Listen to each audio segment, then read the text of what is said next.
What's up, interwebs? It's your realtor, Jeremy, and this is the Phoenix Housing Market Update. And on this week's episode, we'll be taking a look at the shocking numbers from May of this year.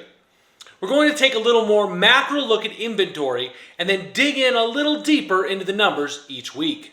The big story, the shocking story, is inventory levels have finally gone up substantially for the first time in over 2 years.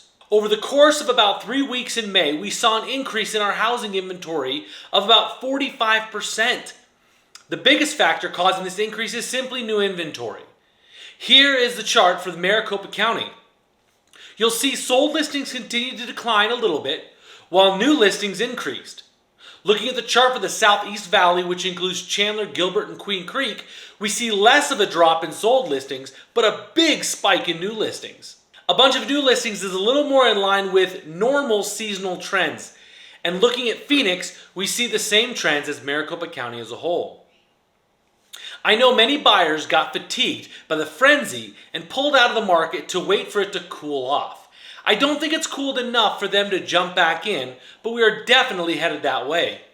The absorption rate is a very telling indicator of available inventory, and you can see from all three of these charts that there was a massive jump up from April to May. Finally climbing over a month of inventory in some areas for the first time in over 2 years.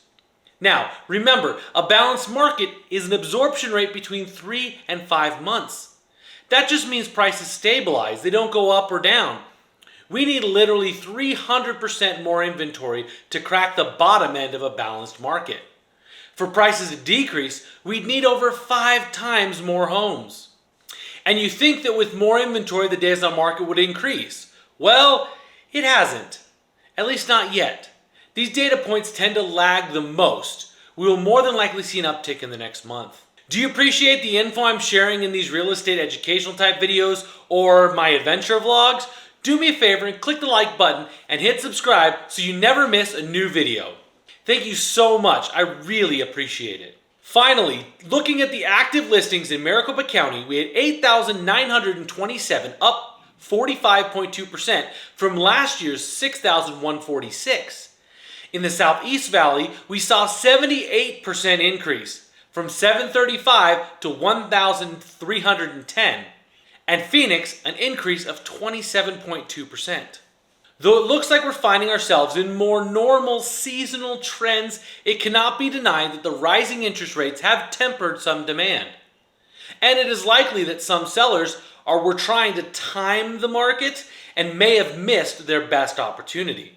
That being said, it is still an amazing time to sell a home. And in the same breath, a little easier for buyers out there.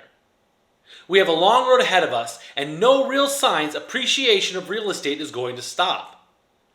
Just this weekend alone at my open houses, I had conversations with 6 buyers that are moving to the valley in the next 6 to 9 months. As long as people are still moving here, there will be strong demand. And as competition lessens, we will see some buyers that tapped out restart their home search. What's reasonable to expect in the coming months? More list price reductions, more days on market, fewer offers over asking, and lower dollar amounts over asking, and in some cases, some seller concessions. Thanks for watching, and make sure to subscribe so you don't miss next week's episode as we further investigate this changing housing market.